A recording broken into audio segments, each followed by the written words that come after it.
हम जब अपना इंट्रोडक्शन इंग्लिश में देते हैं तो हमें सबसे पहले मोस्ट बेसिक लेवल के सेंटेंसेस बनाने की कोशिश करनी चाहिए।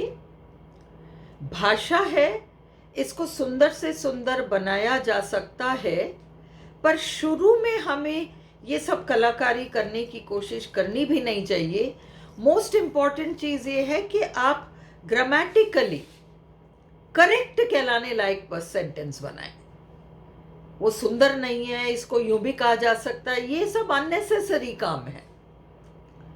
तो जब हम अपना इंट्रोडक्शन, मतलब हम अपने आप को इंट्रोड्यूस करते हैं किसी के सामने, तो हमें जो सेंटेंसेस बनाने हैं वो किस तरह के होने चाहिए। हम इंग्लिश के 3 सहायक क्रियाएं जिसको कहते हैं हेल्पिंग वर्ब्स, ये ईंट पत्थर जोड़कर ही तो हम मकान बनाएंगे ना। उस तरीके से अब हम देखें बी, बीई, बी जिसके फॉर्म है इज, एम, आर, वॉज, वर वगैरह, हमें उनसे मतलब नहीं है। एम से मतलब है अभी, क्योंकि हम स्वयं की बात कर रहे हैं। या आर अगर बहुवचन में बात करोगे आप। एम एक वचन, आप अपने परिवार की बात करते हो, परिवार के सदस्यों के साथ आर बहुवचन। एम एक वचन, आर, ए आर ई बहुवचन। इस वक्त हम केवल यहीं तक रहते हैं। हमें एक्चुअली बी, हैव, रखना, भाई आप ये डिग्री रखते हैं, वो वॉट एवर, या फैमिली में आपके कितने लोग हैं, तो वो सारा हैव। डू, आप क्या करते हैं, आई टीच। तो ये जो 3 मोटे मोटे हैं, बी का फॉर्म जिसमें एम और आर तक रहिए, आई हैव, और जो भी है, आपकी कोई डिग्री है, आपके घर के सदस्यों की आप बात कर रहे हैं, जो भी है, जो भी आपको ऐड करना है, ये मोस्ट बेसिक फॉर्मेशंस हैं।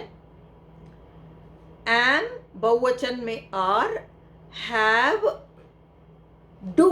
तो आई डू टीचिंग ना कहकर डायरेक्ट आई टीच। तो ये हम बाद में देखेंगे।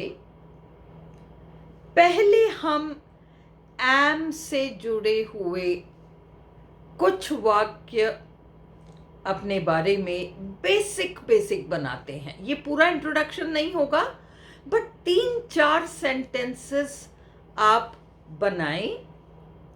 और अगर आप 3-4 सेंटेंसेस बनाएंगे तो आपको अपने आप कुछ और सूझ जाएंगे। जैसे मैं अपना नाम, भाई माई नेम इज, और मैं अपना नाम बताती हूँ, या आई एम और अपना नाम बताती हूँ।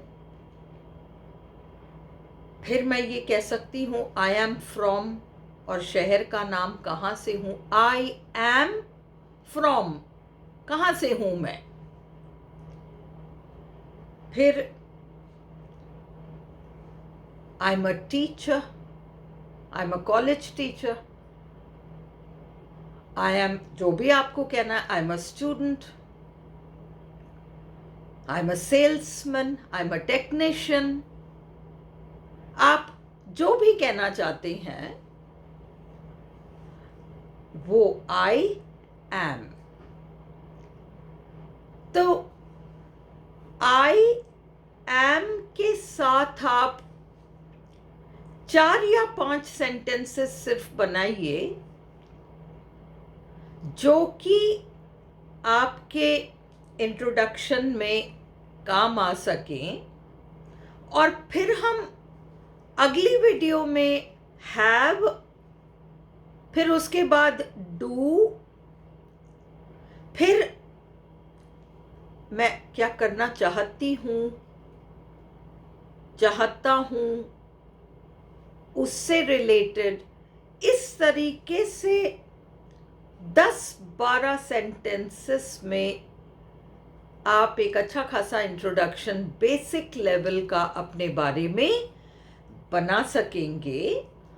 आज के लिए केवल एम से रिलेटेड आप 4 या 5 सेंटेंसेस बनाइए। जैसे मैंने अपना नाम बताया, फिर मैं आई एम फ्रॉम, फिर मैं करती क्या हूँ, I am a college teacher और अ प्रोफेसर और whatever I want to say, मैं जो भी कहना चाह रही हूँ, तो आई एम, तो ये आई am a south Indian, I am a Rajasthani, I am a Gujarati, basic level sentences, basic. किसी फॉरेनर से मिलते हैं, आई एम एन इंडियन। तो ऐसे आप 4-5 सेंटेंसेस आई एम वाले बनाइए। आज के लिए इतना ही बहुत है, पर उसको आप इतना चलाओ कि वो हैबिचुअल हो जाए आपके लिए और हैबिट फॉर्म हो जाए आई एम वाले सेंटेंसेस की। अब हम 3 ऐसी गलतियां देखेंगे, क्योंकि आप लैंग्वेज सीख रहे हैं तो कुछ भी बोलना सही नहीं है। हमें सुंदर बोलना जरूरी नहीं है, हम काम चलाओ भी बोल लें तो बहुत है, पर गलत बोलना समहाउ शोभा नहीं देता। चलता है, भाषा है, सामने वाले को समझ में आ जानी चाहिए, यूं तो ठीक है, पर अगर हम इस लैंग्वेज को यूज करके कहीं आगे कुछ करना चाहते हैं तो हमें केयरफुल रहना पड़ेगा कि हम कुछ बेसिक गलतियां ना करें। आज हम 3 गलतियां देखेंगे। सबसे पहली गलती है, लोग अक्सर कहते हैं ब्लंडर मिस्टेक हो गई। पता नहीं क्यों ब्लंडर और मिस्टेक दोनों बोलते हैं, दोनों का मीनिंग सेम है। ब्लंडर, या तो आप कहिए आई made a blunder, I made a mistake, blunder mistake, तो ये बहुत बड़ी गलती है और ये बहुत रॉन्ग यूज है। दोनों एक साथ यूज नहीं होते, किसी भी सूरत में नहीं होते, कभी भी नहीं होते। ये अलग बात है कि हमारे आसपास सब लोग इसको यूज कर रहे होते हैं, बट वो गलत कर रहे हैं। हमें वो गलती नहीं करनी है, ब्लंडर मिस्टेक नहीं। आई made a blunder, I made a mistake, one of these two, दोनों एक साथ यूज नहीं होते। पर लोग इसको इस सेंस में यूज करते हैं कि मुझसे बहुत बड़ी गलती हो गई, मुझसे बहुत बड़ी गलती हो गई, तो I made a blunder mistake. No no, I made a huge mistake, I made a big mistake, I made a huge blunder, but not blunder mistake. So इस तरीके से फर्स्ट।